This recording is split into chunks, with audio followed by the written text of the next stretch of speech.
The truth is running in our blood. The answers are lying here within.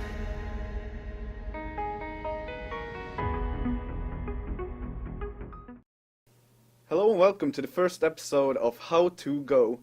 In this series you will follow me and Swiss on our journey to become at least supreme. Each month you'll be seeing a play of the month and a play of the week from both of us.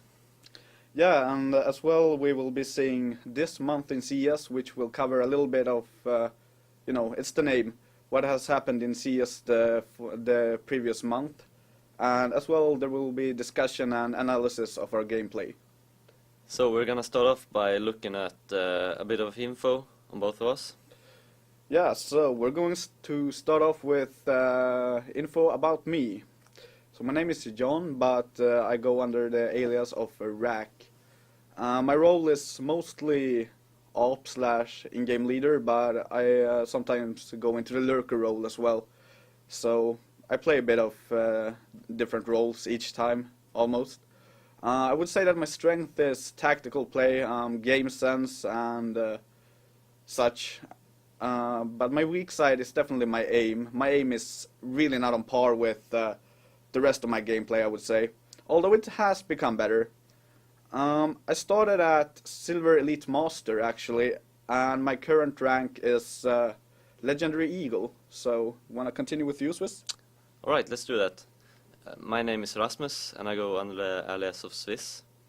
My role is entry fragger, which usually means I go first in line if we rush, for example, A site. I'll go in and get a pick so it will be easier to clean the site. My strength, I would say, is aim, because I'm a really good aimer. My weakness, I would say, is tactical play, because I don't know, I'm getting a bit of trouble. I'm working on it, but right now it isn't the best. I started off at Nova 4, and my current rank is Legendary Eagle Master, so I've climbed a bit. Yes, indeed you did. I think it's kind of interesting how my strength is tactical play, meanwhile your weakness is tactical play, yeah. And my weakness is aim, yeah. and your strength is aim. Maybe that's why we work good together. Yeah, must be. Yeah, so let's continue with Play of the Month, and we're going to take a look at a clip, my Play of the Month actually. So let's do that. Yeah.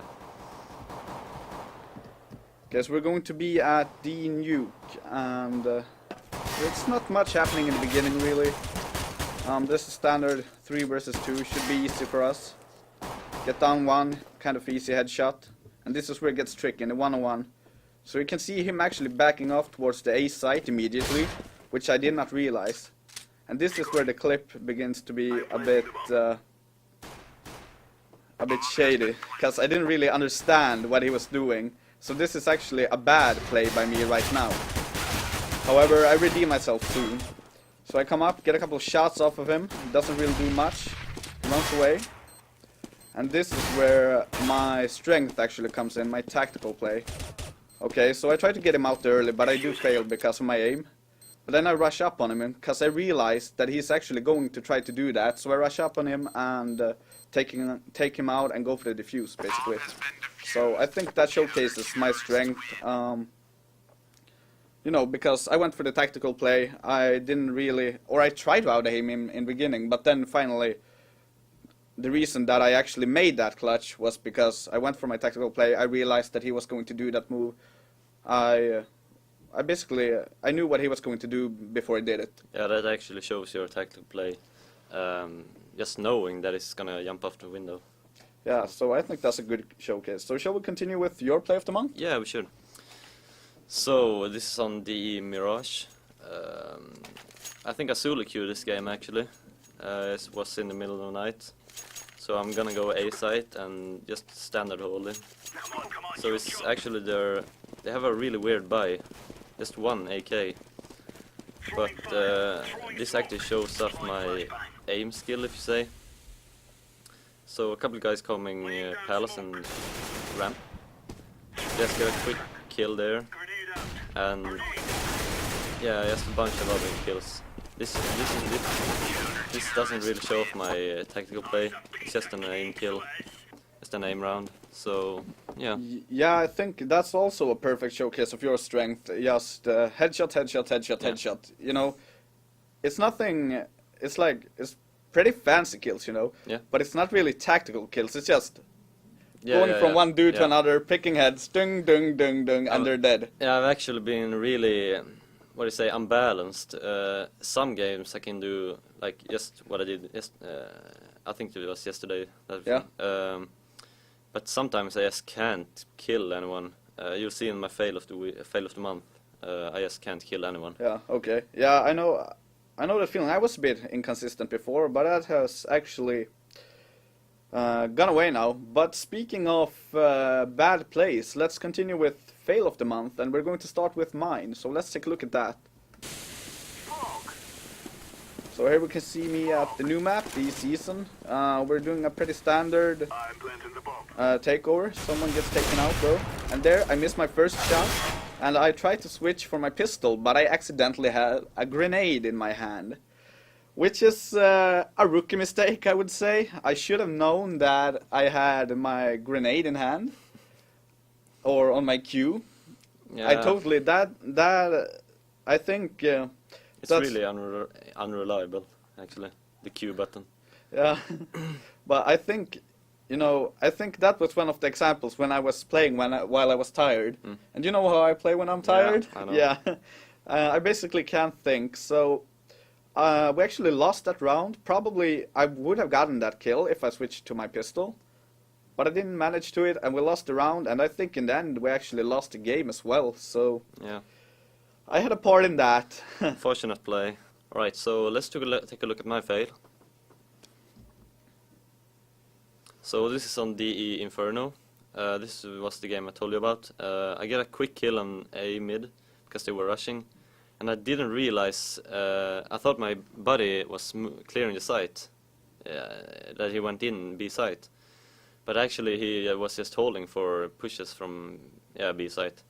So it was a really rookie mistake by me. I was really nervous because I think I queued up with a Supreme, and I think I wanted to show off a bit. Yeah. So and also that was the game I actually didn't get a kill on the first half. I had 0 kills. I think I had 0-10. I think. So yeah, just a rookie mistake by me. I should have known. Yeah, that it might have been also those situations. I think often come up because of miscommunication. Yeah. Where you don't communicate enough, so you don't really know what the other one is doing. Yeah, exactly. Which often creates situations like this when you, well, exactly like what you did there. Yeah. You thought it was pushing or cleared, Yeah. but it wasn't. So that's a typical example of that. Yeah. Let's move on, shall we? Yeah. Let's do it. This month in CS actually. So you wanna introduce? Yeah, there's some interesting topics the previous month. Let's start off with the ESVC fiasco. Yeah. I know. Did you watch ESVC? I didn't actually. I think I've done some schoolwork actually, so Okay. I didn't. I watched the whole of ESWC, and let me tell you, in the beginning of what is supposed to be a world championship, oh my God, I've heard some stories from you. it was incredibly terrible. And to top that off, the worst part, they allegedly tricked Miss Rage into casting a game. Yeah, I heard about that. So what they did was, allegedly, they told her and Corey Dunn that they should just sit in the casters, what you call it, casters panel maybe, Yeah. and you know, to try out sound and the cameras and everything. And suddenly the production crew were like, we're live, and so she actually had to cast the game when she was hired as a host. And you know, she admits herself that, like, I don't know enough about Yeah, CS. Like, she's, I think, Silver 4 or something. You can't do that actually. Just I mean, it's such a it's such a bad move by ESWC, and I mean, not just, I mean, if they were out of casters, because I know that Anders and Semler, that they were a bit behind, their flight was a bit behind, I think, then you just go with Corey Dunn, then you go with a solo caster, like, you don't do that. And in that case, it's one thing if, Miss Rage was, like, on with it. Like, she wanted to do it. Of course. And not getting tricked into it. Yeah, of course. That's the worst part. Yeah. That's the worst part about it. And in general about the ESWC, how they time after time switched to the French casters, the sound had issues, everything had issues, and it's bad production quality. Oh, and you know the worst part? The fucking cheerleader dancers. Oh my god, why did they do that? I don't understand how. Oh. I haven't seen them actually.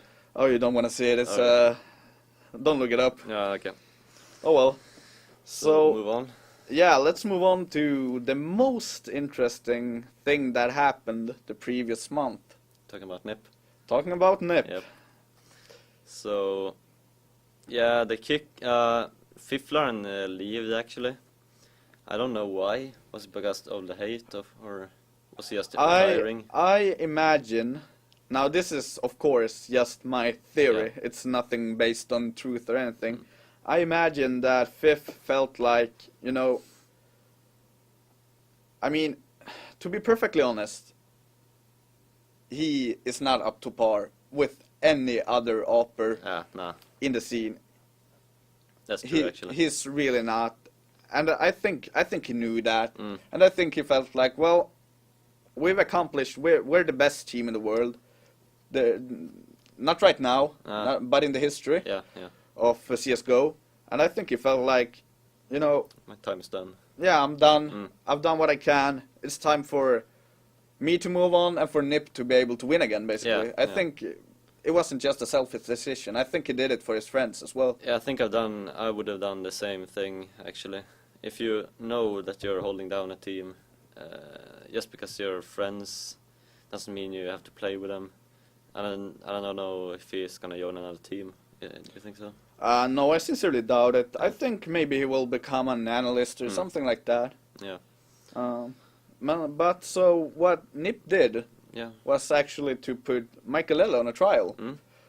I did not expect that, really, because I was stupid enough to believe all the HLTV threads about Michaelella being really toxic and stuff like that, which, according to people he played with, is not really that true. Yeah. I think Peta tweeted about it, Chris J wrote about it.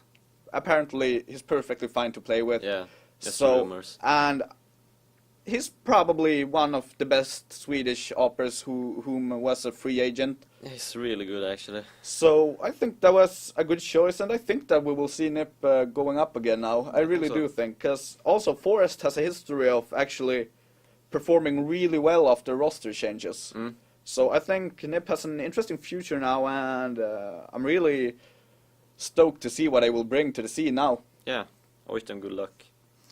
Okay, so let's talk a little bit about what we have done ourselves this previous month in CS. Yeah, I can start off actually. I've pretty much just been playing matchmaking. I actually got out of DMG Hell, as it's called. And I climbed to Legendary Eagle Master, which is two ranks from Global Elite. So yeah, it's a big climb for me. I've won, I think, just a bunch of games me and John have queued up. I haven't played much DM actually. I know I promised last time to do it, but I just do it for warm up actually. I need to practice my tactical play, so that's mainly why I play matchmaking. And that's pretty much what I've done. Yeah, I've been active as well this previous month. First of all, I think when we did a pilot episode, I was actually MG. Yeah. Yeah. And my goal for the next week was to become DMG, actually. And I actually made that goal. So I became DMG the week after. And then we set off on, I think, the biggest win, like Yeah. the biggest amount of wins we've ever actually done. I was like 14. 14 or something like that. So I ended up with, let's see, I keep a track of my stats. I actually ranked up to Legendary Eagle yesterday, actually. That's a really good climb, actually. So It's getting out of DMG that fast. yeah, so Unbelievable. it took me, let's see, 20 games to get out of DMG, and I read somewhere that the average is 34 games or something like that.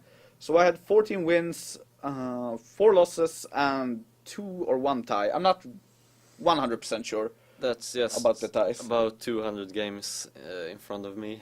I've been DMG for I can't Yeah. remember how long. But to be fair, we actually dragged you down a bit there because we were stuck really far back, and as soon as I actually started stepping up, immediately you ranked up because then you didn't have to carry the whole team while we was doing basically nothing. So, I mean, like when you got out of DMG, that was basically as soon as I got into DMG. Yeah. And then you skyrocketed and you went up to LEM. I don't think I lost the game on regular Eagle actually. Yeah. So- No, I don't think you did either Ah. because, you know, I keep track of my Yeah. games and we play together like, I think we queued every game. yeah, I think so. And I don't think you actually lost a single game. And I would say, now we're going over to a bit about proceeding forward, but I would say that actually, I think that I've reached Eagle level. I don't think, I mean, sometimes it feels like, wow, I get carried here. Yeah.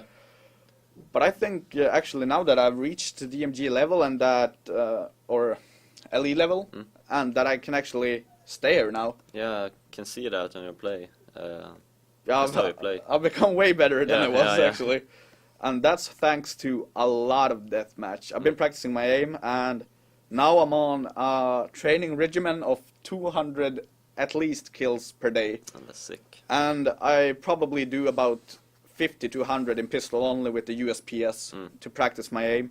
And that's really helped me out. And I think that's, I will continue with that until I rank up to Legendary Eagle Master. And I think that will take a while. I think I might have a plateau here now. Yeah. And that I will stay here maybe for a week or 2. Yeah.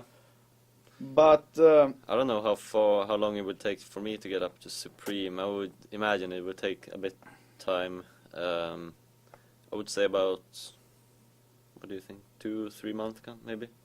I think that's too much. You think? I think that's too much. Oh.